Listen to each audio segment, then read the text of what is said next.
আজ থেকে ১০০ বছর পর ক্যালেন্ডারের পাতায় যখন ২১২৪ সাল, আমাদের প্রায় প্রত্যেকের দেহ তখন মাটির নিচে, অস্তিত্ব তখন রুহের জগতে।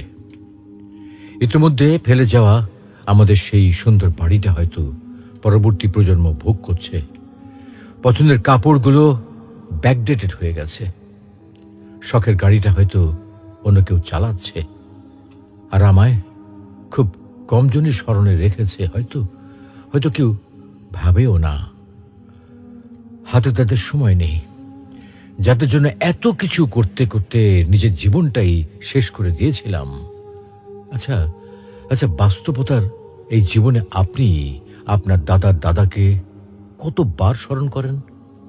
আপনার দাদির কথা আপনি কখনো কি আপনার মনে পড়ে?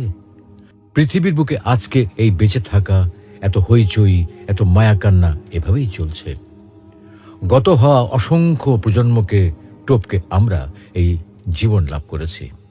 তেমনিভাবে আগামীতে অসংখ্য প্রজন্মের ভিড়ে হারিয়ে যাবে আমাদের এই জীবন। কিন্তু খুব কম লোকই সময় পায় ফেলে যাওয়া জীবনটা একটু ফিরে দেখার।